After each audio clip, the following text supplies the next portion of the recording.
Viewers, welcome back to News TV 84 break. The बाद साथ जुड़ चुके हैं मीडिया पर्सनैलिटी फ्रॉम सियारल सरदार सतपाल सिंह पुरेवाल जी।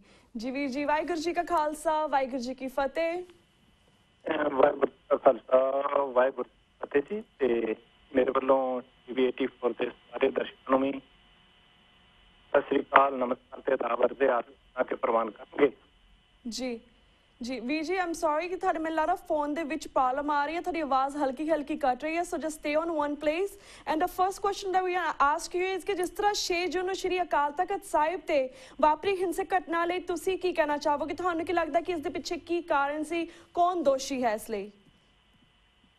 ਦੇਖੋ ਜੀ, ਮੈਂ ਨਾ ਪਹਿਲੋਂ ਸਭ ਤੋਂ ਤੇ ਇਹ ਗੱਲ ਕਰਨੀ ਚਾਹਾਂਗਾ ਕਿ ਉਲਫਤ ਬਾਜਵਾ ਸਾਹਿਬ ਨੇ 2 ਲਾਈਨਾਂ ਲਿਖੀਆਂ ਨੇ जी कि बन जान जेकर बड़े बड़े कहाउण वाले, मुक जान सब झगड़े दुखां च पाउण वाले, लोकां नूं कौन दसू मंजिल दा ठीक रस्ता, गुमराह हो गए ने रस्ता विखाउण वाले। जी ये लोग समझ नहीं गल चाहती भी कदों इन्हां नूं समझाएगी जां इन्हां च कौन है जिहड़ा समझना नहीं चाहता। मैं आप इन्हां च जदों ट्विटर दे मसले च उत्थे गया, काफी बंदे मिलिया जी, एक गल सामने आई है कि सच्चे पातशाह गुरु अमरदास जी, गुरु नानक जी आप ही प्रबंध चलाए जाते हैं, जिहड़ा उत्थे सिस्टम बनाया होया इन्हां ने जी। जिहड़े जिम्मेवार बंदे ने सिर्फ 2 दिन उत्थे पहुंचते हैं, जिस दिन इन्होंने बजट पास करना होंदा ते जिस दिन इन्होंने प्रधान चुनना होंदा है। उस तो इलावा बाकी दा काम कुदरत ही जानदी है कि उत्थे किवें चली जांदी, कौन चला रहा। जी वीर जी, सतपाल वीर जी, घटनावां वापरीਆਂ ਨੇ ਇਸ सतपाल वीर जी ਨੇ ਜਦੋਂ ਸਰਦਾਰ ਰਜਿੰਦਰ ਸਿੰਘ ਜੀ ਖਾਲਸਾ ਪੰਚਾਇਤ ਵਾਲਿਆਂ ਨਾਲ ਵੀ ਕਾਫੀ ਕੁਟਾਪਾ ਕੀਤਾ ਹੈ। सतपाल वीर ਬੜੇ जी ਸੁਹਿਰਦ ਹੋ ਕੇ ਵਿਚਾਰੇ ਤੁਰੇ ਸਨ, ਉਦੋਂ ਬਾਅਦ ਉਹ ਮੁੜ ਕੇ ਕਦੇ ਵੀ ਕਿਸੇ ਵੀ ਫਰੰਟ ਨਹੀਂ ਆਏ। ਉਹ ਆਪਣਾ ਲਿਖੀ ਜਾਂਦੇ ਨੇ ਕਿਤਾਬਾਂ ਵਗੈਰਾ ਉਹਨਾਂ ਨੇ। ਇਹ ਪਹਿਲਾਂ ਇਹਨਾਂ ਦਾ ਕਾਰਨ ਨਹੀਂ। ਉਸ ਤੋਂ ਪਹਿਲਾਂ ਭਾਈ ਗੁਰਦਾਸ ਜੀ ਆਪਣਾ ਅੱਗੇ ਸਨ ਬਾਬਾ ਸਾਹਿਬ ਜੀ ਦਾ ਲੱਗਿਆ ਨਾ ਉੱਥੇ ਮਨਾਉਣ ਦਿਵਸ, ਉੱਥੇ ਵੀ ਇਹਨਾਂ ਨੇ ਕੀਤਾ, ਤੁਹਾਨੂੰ ਪਤਾ ਹੀ ਹੈ ਨਾ। ਲਗਾਤਾਰਤਾ ਨਾਲ ਇਹਨਾਂ ਦੇ ਕੰਮ ਜਾਰੀ ਨੇ। ਇਹਨਾਂ ਇੱਥੇ ਵੀ ਬਸ ਨਹੀਂ ਕੀਤੀ, ਇਹਨਾਂ ਦਾ ਜਲੂਸ ਕਢਾ ਕੇ ਉਸ ਤੋਂ ਗਾਂ ਅਗਲਾ ਸਟੈਪ ਲੈਣ ਲੱਗੇ, ਜਿਹਨੂੰ ਕਿ ਇਹਨਾਂ ਨੇ ਵਾਪਸ ਲੈ ਲਿਆ। ਹੁਣ ਪਤਾ ਨਹੀਂ ਬਹੁਤਿਆਂ ਨੂੰ ਪਤਾ ਕਿ ਨਹੀਂ ਪਤਾ, ਇੱਥੇ ਬਾਹਰ ਲੱਗਾ ਇੱਥੇ ਨਾ ਕੈਂਸਸ ਵਿੱਚ ਇੱਕ ਗੁਰਦੁਆਰਾ ਬਣਾਇਆ ਜੀ, ਉਹਦਾ ਉਦਘਾਟਨ ਕਰਨ ਵਾਸਤੇ ਜੰਗਰ ਸਾਹਿਬ ਲੱਗੇ ਪਹੁੰਚਣ। ਉਹਨੂੰ ਸੁਣਨ ਵਾਲੇ ਪਤਾ ਨਹੀਂ ਕਿਹੜੇ ਨੇ, ਉਹ ਕਾਫੀ ਉਹਦੀਆਂ ਇੱਥੋਂ ਫੇਸਬੁੱਕ ਤੇ ਵੀ ਕੀਤੀਆਂ। ਤੇ we are very sorry ਕਿ ਇਹਨਾਂ ਦੀ ਆਵਾਜ਼ ਦੇ ਵਿੱਚ ਡਿਸਟਰਬੈਂਸ ਆ ਰਹੀ ਹੈ, ਸੋ ਅਸੀਂ ਇੱਕ ਛੋਟਾ ਜਿਹਾ ਹੋਰ ਬ੍ਰੇਕ ਲੈਣੇ ਆ। ਬ੍ਰੇਕ ਤੋਂ ਬਾਅਦ ਵੀ ਅਸੀਂ ਸਤਪਾਲ ਸਿੰਘ ਪੁਰੇਵਾਲ ਜੀ ਨਾਲ ਇਸੇ ਤਰ੍ਹਾਂ ਆਪਣੇ ਸਵਾਲਾਂ ਦਾ ਸਿਲਸਿਲਾ ਜਾਰੀ ਰੱਖਾਂਗੇ।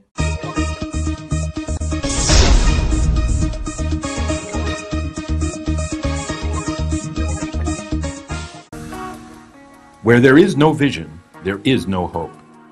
Cool Air Incorporated is committed to keeping you comfortable. Cool Air domestic air conditioning systems provide you with the cooling you need in summer and heating in winter. We not only provide refrigeration, heat, and air conditioning, we take pride in providing the solution to complex issues of heat and air conditioning. We specialize in winter storage, room AC, through the wall, ductless, split AC. We have special packages for terminal air conditioners, central air conditioners, and heating systems. We not only provide refrigeration, heat, and air conditioning, we take pride in providing the solution to complex heat and air conditioning issues. For more information, contact us at www.coolair@coolairnyc.com or call 718-721-2131. That's 718-721-2131.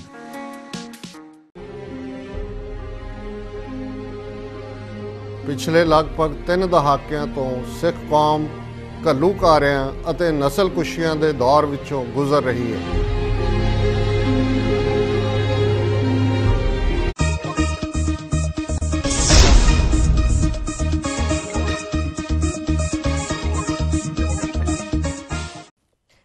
welcome back to News TV 84 break ਤੋਂ ਬਾਅਦ ਵੀ ਹੁਣ ਅਸੀਂ famous media personality from Seattle Sardar Sapal Singh Purewal ji ਨਾਲ ਆਪਣੇ ਸਵਾਲ ਦਾ ਸਿਲਸਿਲਾ ਜਾਰੀ ਰੱਖਦੇ ਹਾਂ ਜੀ ਵੀਰ ਜੀ we are very sorry ਕਿ we had to cut you off and ਅਸੀਂ ਆਪਣੇ ਦਰਸ਼ਕਾਂ ਕੋਲੋਂ ਵੀ ਅਪੋਲੋਜਾਈਜ਼ ਕਰਦੇ ਕਿ ਤੁਹਾਡੀ ਆਵਾਜ਼ ਕਲੀਅਰ ਨਹੀਂ ਆ ਰਹੀ ਸੀ ਇਸ ਲਈ ਅਸੀਂ ਆਪਣਾ ਕੁਐਸਚਨ ਦੁਬਾਰਾ ਤੋਂ ਦੁਹਰਾਉਣੇ ਅਸੀਂ ਚਾਹਾਂਗੇ ਤੁਸੀਂ ਆਪਣੇ ਪੂਰੇ ਵੇਰਵੇ ਦੇ ਨਾਲ ਫਿਰ ਤੋਂ ਆਨਸਰ ਦਿਓ ਜਿਸ ਤਰ੍ਹਾਂ ਵੀਰ ਜੀ 6 ਜੂਨ ਨੂੰ ਸ਼੍ਰੀ ਅਕਾਲ ਤਖਤ ਸਾਹਿਬ ਤੇ ਵਾਪਰੀ ਹਿੰਸਕ ਘਟਨਾ ਲਈ ਤੁਸੀਂ ਕਿਸ ਨੂੰ ਜ਼ਿੰਮੇਵਾਰ ਸਮਝਦੇ ਹੋ ਇਸ ਦੇ ਪਿੱਛੇ ਕੀ ਕਾਰਨ ਸੀ ਜਿਹੜੀ ਇਹ ਘਟਨਾ ਵਾਪਰੀ ਹੈ ਇਸ ਬਾਰੇ ਆਪਣੇ ਵਿਚਾਰ ਸਾਂਝੇ ਕਰੋ ਚਲੋ ਮੈਂ ਦੁਬਾਰਾ ਫਿਰ ਉਸ ਸ਼ੁਰੂ ਕਰਦਾ ਗੱਲ ਮੈਂ ਅੱਗੇ ਵੀ ਇਹ ਗੱਲ ਦੱਸੀ ਹੈ ਹਾਂਜੀ ਕਿ ਉੱਥੇ ਦਾ ਪ੍ਰਬੰਧ ਸਤਿਗੁਰੂ ਆਪ ਹੀ ਜਾਣਦੇ ਨੇ ਕਿ ਕਿਵੇਂ ਚੱਲ ਰਿਹਾ ਹੈ ਹਾਂਜੀ ਬਹੁਤ ਸਾਰੇ ਸੱਜਣ ਜਿਹੜੇ ਵੀ ਥੋੜਾ ਬਹੁਤਾ ਖਬਰਾਂ ਵੱਲ ਧਿਆਨ ਰੱਖਦੇ ਨੇ ਤੇ ਇਹਨਾਂ ਨੂੰ ਪਤਾ ਹੋਏਗਾ ਕਿ ਸਿਰਫ 2 ਦਿਨ ਜਿਹੜੇ ਜ਼ਿੰਮੇਵਾਰ ਸ਼੍ਰੋਮਣੀ ਕਮੇਟੀ ਦੇ ਚੁਣੇ ਹੋਏ ਮੈਂਬਰ ਨੇ ਨਾ ਸਿਰਫ 2 ਦਿਨ ਉੱਥੇ ਪਹੁੰਚਦੇ ਨੇ ਹਾਂਜੀ ਜਿਸ ਦਿਨ ਬਜਟ ਪਾਸ ਕਰਨਾ ਹੁੰਦਾ ਹੈ ਤੇ ਜਿਸ ਦਿਨ ਪ੍ਰਧਾਨ ਨੂੰ ਚੁਣਨਾ ਹੁੰਦਾ ਹੈ ਜੀ ਬਾਕੀ ਦਾ ਪ੍ਰਬੰਧ ਗੁਰੂ ਜਾਣਦਾ ਕਿ ਕੌਣ ਤੇ ਕਿਵੇਂ ਚੱਲ ਰਿਹਾ ਉੱਥੇ ਹਾਂਜੀ ਦੂਸਰੀ ਗੱਲ ਇਹ ਹੈਗੀ ਹੈ ਕਿ ਜਦੋਂ ਤੁਸੀਂ ਉੱਥੇ ਜਾ ਕੇ ਵੇਖਦੇ ਹੋ ਤੁਹਾਡਾ ਵਾਹ ਪੈਂਦਾ ਨਾ ਕਿਸੇ ਕੰਮ ਨਾਲ ਮੈਂ ਅੱਗੇ ਵੀ ਦੱਸਿਆ ਤੁਹਾਡਾ ਜ਼ਿਕਰ ਕੀਤਾ ਕਿ ਟਿਊਟਰ ਦੇ ਮਸਲੇ 'ਚ ਮੇਰਾ ਉਹਨਾਂ ਨਾਲ ਵਾਹ ਪਿਆ ਹਾਂਜੀ ਏਦਾਂ ਲੱਗਦਾ ਕਿ ਬਹੁਤਾਤ ਲੋਕਾਂ ਦੀ ਉੱਥੇ ਉਹ ਬੈਠੀ ਹੈ ਜਿਹੜੀ ਸਿੱਖਾਂ ਦੀ ਹਮਾਇਤ ਹੀ ਨਹੀਂ ਬਲਕਿ ਸਿੱਖਾਂ ਦੀ ਇੱਕ ਦੁਸ਼ਮਣ ਜਮਾਤ ਹੈ ਜੀ ਮੈਂ ਜ਼ਿਕਰ ਕੀਤਾ ਹੈ ਅੱਗੇ ਵੀ ਇੱਕ ਬੰਦਾ ਮੈਂ ਮਿਲਿਆ ਜਦੋਂ ਵਿਕਰਮਜੀਤ ਸਿੰਘ ਸਮਥੋਂ ਦਾ ਕਹਿੰਦਾ ਮੈਨੂੰ ਤੁਹਾਡੀ ਪੰਜਾਬੀ ਸਮਝ ਨਹੀਂ ਆਉਂਦੀ ਏਦਾਂ ਦੇ ਬੰਦੇ ਉੱਥੇ ਬੈਠੇ ਹੋਏ ਨੇ ਹਾਂਜੀ ਇੱਕ ਗੱਲ ਜਿਹੜੀ ਨਾ ਇਹ ਜਿਹੜੇ ਉੱਤੇ ਲੀਡਰ ਨੇ ਬੈਠੇ ਇਹਨਾਂ ਦੀ ਮੈਨੂੰ ਸਮਝ ਨਹੀਂ ਆਈ ਜੇ ਕਿਸੇ ਹੋਰ ਨੂੰ ਵੀ ਮੈਂ ਸਮਝਾਂਗਾ ਕਿ ਜ਼ਰੂਰ ਇਹਦਾ ਦੱਸਣ ਜੀ ਇਹ 3-4 ਸੈਂਟੈਂਸ ਨੇ ਜਿਹੜੇ ਹਰ ਵਾਰ ਵਰਤਦੇ ਨੇ ਇਹਨਾਂ ਘਟਨਾਵਾਂ ਵਰਤਣ ਤੋਂ ਬਾਅਦ ਹਾਂਜੀ ਪਰ ਗੱਲ ਫਿਰ ਉੱਥੇ ਹੀ ਰੱਖਦੇ ਨੇ ਘੁੰਮ ਘੁਮਾ ਕੇ ਮੈਂ ਇਹਦੀ ਪੁਰਜੋਰ ਸ਼ਬਦਾਂ ਨਾਲ ਨਿਖੇਧੀ ਕਰਦਾ ਜੀ ਮੈਂ ਇਹਦੀ ਕਰੜੇ ਸ਼ਬਦਾਂ 'ਚ ਨਿੰਦਾ ਕਰਦਾ ਜੀ ਮੈਂ ਸਖਤ ਸ਼ਬਦਾਂ ਵਿੱਚ ਚੇਤਾਵਨੀ ਦੇਣਾ ਇਹ ਮੱਕੜ ਸਾਹਿਬ ਉਹਨਾਂ ਦੇ ਬਿਆਨ ਹੁੰਦੇ ਨੇ ਹਰ ਵੇਲੇ ਜਦੋਂ ਆਉਂਦੇ ਨੇ ਹਨਾ ਜੀ ਮੈਂ ਇੱਥੇ ਸ਼ਾਂਤੀ ਬਣਾਈ ਰੱਖਣ ਨੂੰ ਮੈਂ ਪ੍ਰਚਾਰ ਲਈ ਵਚਨਬੱਧ ਇਹ ਮੈਨੂੰ ਹਾਲੇ ਸਾਰੀ ਜ਼ਿੰਦਗੀ ਮੇਰੀ ਲੱਗੀ ਇਹਨਾਂ ਸ਼ਬਦਾਂ ਦੀ ਮੈਨੂੰ ਸਮਝ ਨਹੀਂ ਆ ਸਕੀ ਵੀ ਇਹ ਮਤਲਬ ਇਹਨਾਂ ਦਾ ਮਹਿਨਾ ਕੀ ਨਿਕਲਦਾ ਇਹਨਾਂ ਦੇ ਮੁਤਾਬਕ ਹਾਂਜੀ ਲਗਾਤਾਰਤਾ ਨਾਲ ਕੋਈ ਧਰਮ ਪ੍ਰਚਾਰ ਦੀ ਗੱਲ ਕਰ ਲਓ ਪਿੱਛੇ ਭਾਈ ਸਾਹਿਬ ਭਾਈ ਰਣਜੀਤ ਸਿੰਘ ਜੀ ਹੋਣਾ ਦੀ ਕੇਸਟ ਸੁਣੀ ਆ ਉਹ ਕਹਿੰਦੇ ਉਹ ਇਨਕੁਆਇਰੀ ਤਾਂ ਕਰਾ ਕੇ ਵੇਖੋ ਉਹਨਾਂ ਦੀ ਇੰਟਰਵਿਊ ਸੁਣੀ ਮੈਂ ਜੀ ਕਿ ਧਰਮ ਪ੍ਰਚਾਰ ਦੇ ਨਾਂ ਤੇ ਕਿੰਨੇ ਚੈੱਕ ਦਿੱਤੇ ਜਾ ਰਹੇ ਨੇ ਕਿਹਨਾਂ ਕੰਮਾਂ ਲਈ ਦਿੱਤੇ ਜਾ ਰਹੇ ਨੇ ਕੋਈ ਬੰਦਾ ਇਨਕੁਆਇਰੀ ਕਰਾਓ ਆਣ ਕੇ ਤੁਹਾਨੂੰ ਪਤਾ ਲੱਗੇ ਗੱਲ ਦਾ ਜੀ ਕਦੇ ਸਾਡੇ ਪਿੰਡਾਂ ਵਾਲਿਆਂ ਦਾ ਕਦੇ ਕੋਈ ਬੰਦਾ ਨਹੀਂ ਪਹੁੰਚਾ ਇਹਨਾਂ ਕੰਮਾਂ ਨੂੰ ਇਹ ਝੱਟ ਤਿਆਰ ਹੋ ਜਾਂਦੇ ਨੇ ਹੁਣ ਦਾ ਜਿਹੜਾ ਵੀ ਕੰਮ ਹੈਗਾ ਇਹਦੇ ਵਿੱਚ ਕਾਫੀ ਪ੍ਰੂਫ ਨੇ ਸਾਹਮਣੇ ਜਿਹੜੇ ਇਹ ਸਾਬਤ ਕਰਦੇ ਨੇ ਕਿ ਇਹ ਕੰਮ ਮਤਲਬ ਹਰ ਹਾਲਤ ਏਜੰਸੀਆਂ ਨੇ ਕਰਵਾਇਆ ਔਰ ਪੂਰੀ ਪਲਾਨ ਨਾਲ ਕਰਵਾਇਆ ਜੀ ਕਿਉਂਕਿ ਇਹ ਕਹਿੰਦੇ ਸਬਜੀ ਸਿੰਘ ਘੁਮਾਣ ਨਹੀਂ ਮੈਂ ਹੋਰਨਾਂ ਵੀ ਕਈਆਂ ਬੰਦਿਆਂ ਦੀਆਂ ਜਿਹੜੀਆਂ ਖਬਰਾਂ ਪੜ੍ਹੀਆਂ ਨੇ ਮਾਨ ਸਾਹਿਬਾਂ ਦੇ ਬਿਆਨ ਪੜ੍ਹੇ ਨੇ ਬਲਜੀਤ ਸਿੰਘ ਖਾਲਸਾ ਬਹੁਤ ਸੋਹਣਾ ਲਿਖਦੇ ਨੇ ਉਹਨਾਂ ਦੀਆਂ ਖਬਰਾਂ ਬੜੀ ਡੂੰਘਾਈ ਨਾਲ ਮਤਲਬ ਵੇਖਿਆ ਜੀ ਤੇ ਅਸਲ ਪਲਾਨ ਜਦੋਂ ਉੱਥੇ ਖਾਲਿਸਤਾਨ ਦੇ ਨਾਂ ਦੇ ਮਾਨ ਸਾਹਿਬ ਉਹਨਾਂ ਦਾ ਸਿਰਫ ਇੱਕ ਨਾਰਾ ਲਾਇਆ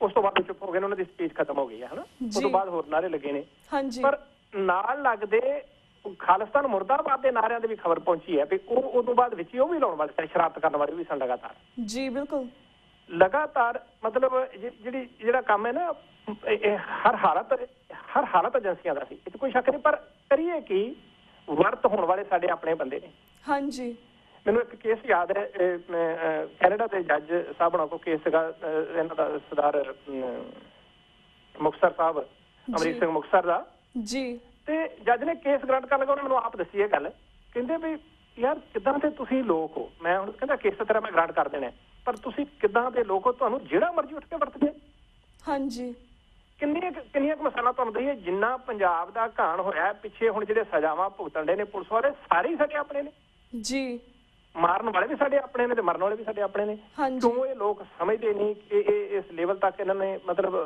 ਜਲੂਸ ਕਢਾਇਆ ਸਾਡਾ ਤੇ ਮੈਂ ਤੁਹਾਨੂੰ ਦੱਸਿਆ ਵੀ ਉੱਥੇ ਵੀ ਇਹਨਾਂ ਦੀ ਤਸੱਲੀ ਨਹੀਂ ਜੈਸੀ ਦੀ ਹਾਲੇ ਹੋਈ ਹਾਂਜੀ ਇੱਥੇ ਬਾਹਰ ਬੈਠੇ ਵੀ ਬੰਦੇ ਪਤਾ ਨਹੀਂ ਇਹਨਾਂ ਨੂੰ ਕਿਉਂ ਸਮਝ ਨਹੀਂ ਆਉਂਦੀ ਜਾਂ ਕਿਉਂ ਇਹਨਾਂ ਨੇ ਆਪਣੇ ਆਪ ਨੂੰ ਹਾਰ ਕੇ ਕਹਿਣਾ ਪੈਂਦਾ ਵੀ ਸਿਰਾਂ ਨੂੰ ਫਿਰ ਤਾਰੇ ਲਾਏ ਹੋਏ ਨੇ ਜੀ ਇੱਥੇ ਗੁਰਦੁਆਰੇ ਦੇ ਉਦਘਾਟਨ ਕਰਨ ਵਾਸਤੇ ਜਥੇਦਾਰ ਨੂੰ ਸੱਦਣ ਲੱਗੇ ਸਨ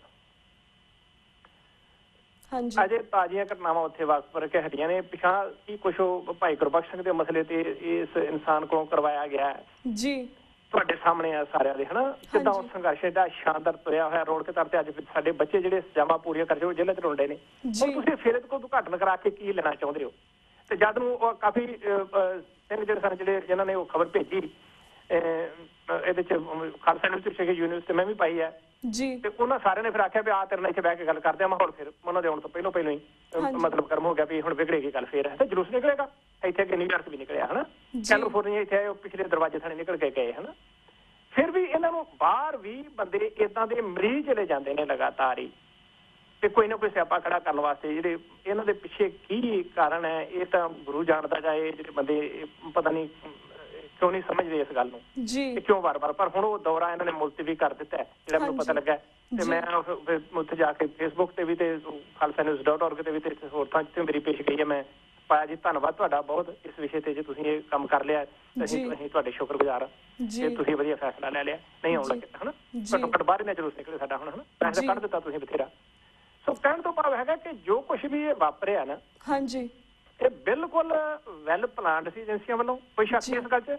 ਪਰ ਵਰਤ ਹੋਣ ਵਾਲੇ ਸਿਰ ਸਾਰੇ ਸਾਡੇ ਆਪਣੇ ਨੇ। ਹਾਂਜੀ, ਦੁਖਦਾਇਕ ਗੱਲ ਇਹ ਹੈ ਕਿ ਜਿਹੜੇ ਵਰਤੇ ਗਏ ਨੇ ਬੰਦੇ ਉਹ ਸਾਡੇ ਸਾਰੇ ਆਪਣੇ ਨੇ ਜੀ। ਤੇ ਉਹ ਇਸ ਮਸਲੇ ਤੇ ਕਾਮਯਾਬ ਹੋਏ। ਟੀਵੀ ਤੇ ਜਿਸ ਢੰਗ ਨਾਲ ਉਹਨਾਂ ਨੇ ਇਸ ਗੱਲ ਨੂੰ ਉਛਾਲਿਆ ਤੁਸੀਂ ਵੇਖਿਆ ਹੋਏਗਾ। ਹਾਂਜੀ, ਕਿ ਦੇਖੋ ਜੀ ਉਸ ਵਕਤ ਵੀ ਅਸੀਂ ਇਸੇ ਕਰਕੇ ਪੁਲਿਸ ਘੱਲੀ ਸੀ ਕਿ ਜਾਂ ਮਿਲਟਰੀ ਘੱਲੀ ਸੀ ਉੱਥੇ, ਉਦੋਂ ਵੀ ਇਹੋ ਕੁਛ ਹੀ ਕਰਦੇ ਰਹੇ ਨੇ। ਇਹ ਮੈਂ ਆਪ ਸੁਣਿਆ ਟੀਵੀ ਚੈਨਲ ਤੇ ਇੱਕ ਬੀਬੀ ਨੂੰ ਇਹ ਗੱਲ ਕਹਿੰਦੇ ਨੂੰ ਕਿ ਇਸੇ ਕਰਕੇ ਉਦੋਂ ਵੀ ਅਟੈਕ ਕੀਤਾ ਤੇ ਅੱਜ ਦੁਨੀਆ 'ਚ ਸਾਬਤ ਕਰ ਗਏ ਨੇ। ਤੇ ਬਹੁਤ ਮਾੜੀ ਗੱਲ ਹੋਈ ਹੈ ਜੋ ਕੁਛ ਵੀ ਹੋਇਆ। ਪਰ ਇਹ ਕਦੋਂ ਸਾਡੇ ਬੰਦਿਆਂ ਨੇ ਸਮਝਣਾ ਇਹ ਗੁਰੂ ਜਾਣਦਾ ਜਾਂ ਇਹ ਜਾਣਦੇ ਨੇ ਪਿੱਛੇ ਕੌਣ ਇਹ ਕੰਮ ਕਰਦਾ ਜਾਂ ਕਿਉਂ ਨਹੀਂ ਇਹ ਗੱਲ ਜਾਣਨਾ ਚਾਹੁੰਦੇ। ਬੇਅੰਤ ਕੰਮ ਹੋਣ ਵਾਲੇ ਨੇ ਜਿਹੜੇ ਇਹਨਾਂ ਨੇ ਬਹਿ ਕੇ ਕਿਤੇ ਉਹਦਾ ਪਾਰਲੀਮੈਂਟ ਕਹਿੰਦੇ ਨੇ ਇਹਨੂੰ। ਕਦੀ ਇਹਨਾਂ ਨੇ ਬਹਿ ਕੇ ਕੋਈ ਰਿਪੋਰਟ ਤੁਹਾਡੇ ਕੋਲ ਅੱਜ ਤੱਕ ਕੋਈ ਬੰਦਾ ਬਾਂਹ ਖੜੀ ਕਰਕੇ ਦੱਸਦੇ ਵੀ ਇਹਨਾਂ ਨੇ ਬਹਿ ਕੇ ਕੋਈ ਪੰਥਕ ਮਸਲਾ ਵਿਚਾਰਿਆ ਹੋਏ, ਕੋਈ ਪ੍ਰਚਾਰ ਦਾ ਵਿਚਾਰਿਆ ਹੋਏ, ਕੋਈ ਬੱਚਿਆਂ ਦੀ ਸੇਵਾ ਸੰਭਾਲ ਦਾ ਵਿਚਾਰਿਆ ਹੋਏ, ਕੋਈ ਹੁਣ ਉਹ ਟੀਵੀ ਦੀ ਗੱਲ ਹੀ ਲਾ ਲਓ ਤੁਸੀਂ, ਉਹ ਕਿਸ ਢੰਗ ਨਾਲ ਇਹਨਾਂ ਨੇ ਗੁੰਮਰਾਹ ਕਰਕੇ ਆਪਣਾ ਉੱਥੇ ਕਬਜ਼ਾ ਕੀਤਾ ਹੋਇਆ। ਇਹ ਪਹਿਲੋਂ ਮੋਰਚੇ ਲਾ ਕੇ ਬੰਦੇ ਮਰਵਾਤੇ ਕਿੰਨੇ ਹਨਾ, ਤੇ ਉਦੋਂ ਹੁਣ ਜਦੋਂ ਆਪਣੇ ਹੱਥ ਹੈ ਤੇ ਉਹਨੂੰ ਉੱਥੇ ਕਬਜ਼ਾ ਕੀਤਾ ਪਿਆ ਹਨਾ। ਰੋ ਰੋ ਕੇ ਦਵਾਈ ਪਾ ਪਾ ਕੇ ਸਾਰੇ ਲੋਕ ਮਰ ਗਏ ਨੇ। ਪਰ ਕੀ ਇਹਨਾਂ ਨੂੰ ਮਿਲਦਾ ਹੈ ਤੇ ਇਹੋ ਜਾਣਦੇ, ਇਹੋ ਜਵਾਬ ਦੇ ਸਕਦੇ ਨੇ। ਪਰ ਜੋ ਵਾਪਰਿਆ ਬਹੁਤ ਦੁਖਦਾਇਕ ਘਟਨਾ ਸੀ ਜੀ, ਤੇ ਬਹੁਤ ਜ਼ਿਆਦਾ ਇਹਦੇ ਨਾਲ ਨੁਕਸਾਨ ਹੋਇਆ ਸਾਨੂੰ। ਹਾਂਜੀ, ਬਿਲਕੁਲ ਇਹੋ ਗੱਲਾਂ ਨੇ। ਹੋਰ ਕੀ ਦੱਸੀਏ, ਇਹੋ ਕਹਿ ਸਕਦੇ ਇਹਦੇ ਬਾਰੇ। ਵੀਰ ਜੀ, ਵੀ ਡੂ ਅਗਰੀ ਵਿਦ ਜਿਸ ਤੁਸੀਂ ਗੱਲ ਕੀਤੀ ਕਿ ਸਾਡੀ ਸਿੱਖਾਂ ਆਪਣੀ ਹੋਣ ਨੂੰ ਆਪੇ ਖਤਮ ਕਰੀ ਜਾ ਰਹੇ। ਇੱਕ ਮਰਦਾ ਵੀ ਸਿੱਖ ਤੇ ਮਾਰਦਾ ਵੀ ਸਿੱਖ ਵਾ। ਇਹ ਵੀ ਅਗਰੀ ਵਿਦ। ਪਰ ਜਿਸ ਤਰ੍ਹਾਂ ਅਸੀਂ ਤੁਹਾਡੇ ਕੋਲ ਜਾਣਨਾ ਚਾਹਾਂਗੇ, ਜਿਸ ਤਰ੍ਹਾਂ ਅਕਾਲ ਤਖਤ ਸਾਹਿਬ ਪੂਰੀ ਸਿੱਖ ਕੌਮ ਦਾ ਤਖਤ ਹੈ, ਫਿਰ ਜਿਸ ਤਰ੍ਹਾਂ ਅਸੀਂ ਕਿਹਾ ਕਿ ਸ਼੍ਰੋਮਣੀ ਗੁਰਦੁਆਰਾ ਪ੍ਰਬੰਧਕ ਕਮੇਟੀ ਜਾਂ ਬਾਦਲ ਅਕਾਲੀ ਦਲ ਹੀ ਇਸ ਨੂੰ ਕਿਉਂ ਯੂਜ਼ ਕਰਦਾ ਹੈ ਆਪਣੇ ਫਾਇਦੇ ਲਈ? ਤੁਸੀਂ ਨਾ ਕਿਤਾਬਾਂ ਤੋਂ ਪਿਛਲੇ ਤੋਂ ਲਾ ਲਓ ਨਾ ਹਿਸਾਬ, ਇੱਕ ਪਾਸੇ ਨਹੀਂ। ਦੇਖੋ ਮੈਂ ਇੱਕ ਗੱਲ ਤੁਹਾਨੂੰ ਹੋਰ ਦੱਸਾਂ ਥੋੜੀ ਜੀ ਕਿ ਸਾਡੀ ਲੜਾਈ ਉਹਨਾਂ ਲੋਕਾਂ ਨਾਲ ਹੈ ਜਿਨ੍ਹਾਂ ਨੂੰ ਲੱਖਾਂ ਰੁਪਇਆ ਬੈਠਿਆਂ ਨੂੰ ਮਿਲਣ ਦਿਆ ਤੇ ਉਹਨਾਂ ਨੇ ਟੌਪ ਦੇ ਦਿਮਾਗੀ ਉੱਥੇ ਬੰਦੇ ਬਿਠਾਲੇ ਹੋਏ ਨੇ ਜੀ, ਕਿ ਤੁਸੀਂ ਸਿਰਫ ਇੱਥੇ ਸੋਚ ਕੇ ਹੀ ਦੱਸਣਾ ਕਿ ਕਿਸੇ ਨੂੰ ਕਿਸ ਮਸਲੇ ਨੂੰ ਕਿਵੇਂ ਉਲਝਾਉਣਾ। ਹਾਂਜੀ, ਮੈਂ ਇੱਕ ਲਾਈਨ ਫਿਰ ਅੱਜ ਦੁਹਰਾ ਦੇਣਾ ਕਿ ਪਹਿਲਾਂ ਵੀ ਕਈ ਵਾਰੀ ਦੱਸੀ ਹੈ ਕਿ ਨਾਮੁਮਕਿਨ ਹੈ ਕਿ ਹਾਲਾਤ ਦੀ ਗੁੱਥੀ ਸੁਲਝੇ, ਅਹਿਲੇ ਦਾਨਿਸ਼ ਨੇ ਬੜੀ ਸੋਚ ਕੇ ਉਲਝਾਈ ਹੈ। ਇਹਨਾਂ ਨੇ ਬੈਠੇ ਜਿਹੜੇ ਦਿਮਾਗੀ ਬੰਦੇ ਨੇ ਉੱਪਰ, ਜਿਹੜੇ RSS ਦੇ ਹੱਦ ਤੇ ਬੈਠੇ ਨੇ, ਉਹਨਾਂ ਦਾ ਕੰਮ ਹੀ ਇਹ ਹੈ ਹਰ ਕੰਮ ਨੂੰ ਸੋਚਣਾ, ਸੋਚ ਕੇ। ਤੇ ਅਸੀਂ ਤਾਂ ਅਜੇ ਤੱਕ ਕੁਝ ਜਥੇਬੰਦੀ ਦਾ ਪਲਾਨ ਹੀ ਨਹੀਂ ਕਰ ਸਕੇ। ਸਾਡਾ ਤਾਂ ਥਿੰਕ ਟੈਂਕ ਹੀ ਕੋਈ ਨਹੀਂ ਵੀ ਉਹਨਾਂ ਦਾ ਮੁਕਾਬਲਾ ਕਿਵੇਂ ਕਰਨਾ। ਵਾਰ ਤਾਂ ਕਰਨਾ ਸਾਡੇ ਧਰਮ 'ਚ ਹੀ ਨਹੀਂ ਨਾ ਜੀ, ਕਿ ਉਹ ਕਿਉਂਕਿ ਉੱਥੇ ਮਕਾਰੀਆਂ ਤੱਕ ਅਖਤਿਆਰ ਕਰਨਾ ਪੈਂਦਾ। ਹੁਣ ਤੁਸੀਂ ਖਬਰਾਂ 'ਤੇ ਧਿਆਨ ਦਿੰਦੇ ਹੋ ਤੇ ਜਿਹੜਾ ਇੱਕ ਮੁਸਲਮਾਨ ਵਿਚਾਰਾ ਬੰਬੇ 'ਚ ਮਾਰ ਦਿੱਤਾ ਹੈ, ਹਾਂਜੀ, ਉਸ ਖਬਰ ਨੂੰ ਕਿਵੇਂ ਦੱਬਿਆ ਗਿਆ ਤੇ ਅਸਲ ਦੋਸ਼ੀ ਉਹਦਾ ਜਿਹੜਾ ਸੀਗਾ ਉਹਨੂੰ ਬਚਾ ਲਿਆ ਗਿਆ, ਭਾਵੇਂ ਕਿ ਲੋਕਾਂ ਨੇ ਕੁੱਟਿਆ ਉਹਨੂੰ ਬਹੁਤ। ਜਦੋਂ ਉਹਨੂੰ ਖਾਨ ਸਮਝ ਕੇ ਫੜ ਲਿਆ ਪੁਲਿਸ ਨੇ ਵੀ ਅਸੀਂ ਫੜ ਲਿਆ ਬੰਦਾ ਜਿਹਨੇ ਸਾਰਾ ਕੰਮ ਕੀਤਾ ਹੈ, ਉਹਦੀਆਂ ਸਾਰੀਆਂ ਖਬਰਾਂ ਮੈਂ ਇੱਥੇ ਫੇਸਬੁੱਕ ਤੇ ਕਾਫੀ ਸਾਂਝੀਆਂ ਕੀਤੀਆਂ ਨੇ। ਇਸ ਲਈ ਤਾਂ ਹੈ ਹਨਾ ਜੀ, ਉਹ ਕਿਸੇ ਬੰਦੇ ਨੇ ਗਲਤ ID ਬਣਾ ਕੇ ਤੇ ਉਹ ਖਾਨ ਨਾਂ ਰੱਖ ਲਿਆ, ਉਲਝਾਤਾ ਕੰਮ ਨੂੰ ਹਨਾ। ਤੇ RSS ਦਾ ਕਰਿੰਦਾ ਸੀ ਉਹ।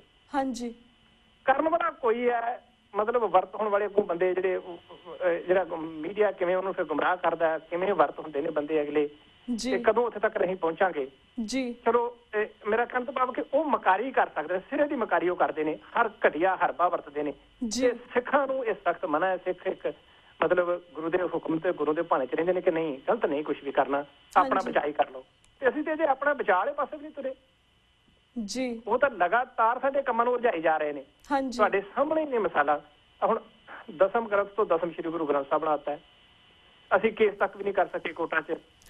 ਬਲਦੇਵ ਸਿੰਘ ਸਿਰਸਾ ਹੋਣੀ ਉਹ ਵਿਚਾਰੇ ਖੱਪ ਮਰ ਗਏ। 6-7 ਸਾਲਾਂ ਬਾਅਦ ਉਹ ਕੇਸ ਡਿਨਾਈ ਕਰਤਾ ਗੁਰਦੁਆਰਾ ਜੁਡੀਸ਼ੀਅਲ ਕਮਿਸ਼ਨ ਨੇ। ਤੁਸੀਂ ਬਹੁਤ ਦੇਰ ਬਾਅਦ ਕੀਤਾ। ਉਹ ਵਿਚਾਰਾ ਰੋਈ ਗਿਆ, ਕਹਿੰਦਾ ਚਲੋ ਮੈਂ ਤਾਂ ਦੇਰ ਨਾਲ ਕੀਤਾ ਤੇ ਤੁਸੀਂ ਇੰਨਾ ਕੁ ਫੈਸਲਾ ਸੁਣਾਉਣ ਲਈ ਕਿੰਨਾ ਸਮਾਂ ਲਗਾਤਾ ਜੀ, ਕੋਈ ਸੁਣਵਾਈ ਨਹੀਂ। हाँ जी ਇਹਦੇ ਪਿੱਛੇ ਹੁਣ ਕਾਰਨ ਤਾਂ ਮੇਰਾ ਮਤਲਬ ਗੱਲ ਤਾਂ ਬੜੀ ਸਪਸ਼ਟ ਲੱਗਦੀ ਹੈ ਵੀ ਬਾਦਲ ਸਾਹਿਬ ਉਹਨਾਂ ਨੂੰ ਇਜਾਜ਼ਤ ਦਿੱਤੀ ਹੋਈ ਹੈ ਕਿ ਤੁਸੀਂ ਆਪਣੀ ਲੁੱਟ ਮਚਾਈ ਰੱਖੋ हाँ जी ਤੇ ਸਾਡੀ ਗੱਲ ਮੰਨੀ ਚਲੋ ਤੇ ਜੇ ਜੀ। ਤੁਸੀਂ ਨਾ ਮੰਨੀ ਤੇ ਫਿਰ ਗੈਟ ਰੈਡੀ ਫਾਰ ਦੀ ਜੇਲ੍ਹ ਸਿੱਧੀ ਤੇ ਗੱਲ ਹੈ जी बिल्कुल बिल्कुल वीर जी ਜਾਂ ਇਹੋ ਹੀ ਕਰਨੇ ਕਰਦਾ ਰਹਿੰਦਾ ਹੋਰ ਤੇ ਮੈਨੂੰ ਕੋਈ ਗੱਲ ਲੱਗਦੀ ਨਹੀਂ ਜੀ ਮੇਨ ਮਕਸਦ ਸਿਰਫ ਇਹਦੇ ਪਿੱਛੇ ਹੋਈ ਹੈ जी तो वीर जी ਇੱਕ ਪਾਸੇ ਉਹਨਾਂ ਨੂੰ ਖੁੱਲੀ ਲੁੱਟ ਰੱਖੀ ਹੋਈ ਵੀ ਤੁਸੀਂ ਜੋ ਕਰਨਾ ਕਰੀ ਚਲੋ ਹਨਾ हाँ जी ਆਪਣੇ ਚਹੇਤਿਆਂ ਨੂੰ ਕਰਾਈ ਜਾਓ ਜੋ ਕਰਨਾ ਕਰੀ ਚਲੋ ਤੇ ਨਹੀਂ ਤੇ ਫਿਰ ਤੁਹਾਡੇ ਸਾਹਮਣੇ ਉਹ ਧਾਰਾ 25 ਵਾਲੀ ਗੱਲ ਹੀ ਲਾ ਲਓ ਜਦੋਂ ਕੈਪਟਨ ਅਮਰਿੰਦਰ ਸਿੰਘ ਉਹਨਾਂ ਨੇ ਤੇ ਕੇਸ ਕਰਨੇ ਸ਼ੁਰੂ ਕੀਤੇ ਨੇ ਨਾ जी ਤੇ ਉਦੋਂ ਸਭ ਤੋਂ ਪਹਿਲਾਂ ਮੈਨੂੰ ਅਜੇ ਤੱਕ ਯਾਦ ਉਹ ਘਟਨਾਵਾਂ ਯਾਦ ਨੇ ਵਾਜਪਾਈ ਨੇ ਪਹਿਲਾਂ ਹੀ ਸ਼ਰਤ ਨਾਲ ਅੱਗੇ ਰੱਖੀ ਸੀ ਤੇ ਇਹਨਾਂ ਨੇ ਜਦੋਂ ਹੀ ਬਿਆਨ ਦੇਤਾ ਇੱਥੇ ਕਹਿੰਦੇ ਜੀ ਧਾਰਾ 25 ਤੇ ਮੈਂ ਤੌੜੇ ਦੇ ਕਹਿਣ ਤੇ ਸਾੜੀ ਹੈ ਅਸੀਂ ਤੇ ਹਿੰਦੂ ਹੀ ਹਾਂ ਜੀ ਗੱਲ ਕੋਈ ਨਹੀਂ ਸਾਨੂੰ ਮਨਜ਼ੂਰ ਹੈ हाँ जी ਤੇ ਫਿਰ ਉਹਨਾਂ ਨੇ ਅਗਲੀ ਗੱਲ ਸੁਣਨੀ ਸ਼ੁਰੂ ਕੀਤੀ ਹੈ जी ਤੇ ਪਹਿਲਾਂ ਹੀ ਬਿਆਨ ਦੇ जी तो वीर जी ਦੱਸੋ ਕਿ ਸਾਨੂੰ ਮਤਲਬ ਅਸੀਂ ਆਪਣੀ ਜ਼ਿੰਦਗੀ ਜਿਉਣੇ ਜੀ, ਆ ਅਸੀਂ ਵੀਰ ਜੀ, ਆਪਣਾ ਗੁਰੂ ਨੂੰ ਮੰਨਦੇ ਹਾਂ। ਅਸੀਂ ਤੁਹਾਨੂੰ ਕੋਈ ਤੁਸੀਂ ਜਿਹਨੂੰ ਮਰਜ਼ੀ ਪੁੱਛ ਲਓ ਅਸੀਂ ਕਦੀ ਗਿਲਾ ਨਹੀਂ ਕੀਤਾ ਇਸ ਗੱਲ ਦਾ हाँ जी वीर जी साडा वक्त समाप्ति ਵੱਲ ਜਾ ਰਿਹਾ ਆਮ ਸੋ ਸੌਰੀ ਟੂ ਕੱਟ ਯੂ ਆਫ ਵੀਰ ਜੀ ਸਾਡਾ ਵਕਤ ਐਕਚੁਅਲੀ ਸਮਾਪਤੀ ਵੱਲ ਜਾ ਰਿਹਾ ਸਾਡਾ ਵਕਤ ਇਜਾਜ਼ਤ ਨਹੀਂ ਦਿੰਦਾ ਕਿ ਤੁਸੀਂ ਤੁਹਾਡੇ ਕੋਲ ਹੋਰ ਕੁਐਸਚਨ ਪੁੱਛੀਏ ਸਾਨੂੰ ਇੱਥੇ ਐਂਡ ਕਰਨਾ ਪੈਣਾ ਤੁਹਾਡਾ ਬਹੁਤ ਬਹੁਤ ਸ਼ੁਕਰੀਆ ਤੁਹਾਡੇ ਵਿਚਾਰਾਂ ਦੇ ਲਈ ਹੁਣ ਅਸੀਂ ਤੁਹਾਡੇ ਕੋਲ ਇੱਥੇ ਇਜਾਜ਼ਤ ਲੈਣੇ ਆ ਵੀਰ ਜੀ ਵਾਹਿਗੁਰੂ ਜੀ ਕਾ ਖਾਲਸਾ ਵਾਹਿਗੁਰੂ ਜੀ ਕੀ ਫਤਿਹ ਵਾਹਿਗੁਰੂ ਜੀ ਕਾ ਖਾਲਸਾ ਵਾਹਿਗੁਰੂ ਜੀ ਕੀ ਫਤਿਹ ਜੀ ਜੀ ਤੇ ਵੀਰਸ ਅਸੀਂ ਇੱਥੇ ਤੁਹਾਡੇ ਕੋਲ ਵੀ ਇਜਾਜ਼ਤ ਲੈਣੇ ਹਾਂ ਕੱਲ ਨੂੰ ਮਿਲਾਂਗੇ ਸੇਮ ਟਾਈਮ ਸੇਮ ਸ਼ੋਅ ਤੇ ਤਦ ਤੱਕ ਲਈ ਵਾਹਿਗੁਰੂ ਜੀ ਕਾ ਖਾਲਸਾ ਵਾਹਿਗੁਰੂ ਜੀ ਕੀ ਫਤਿਹ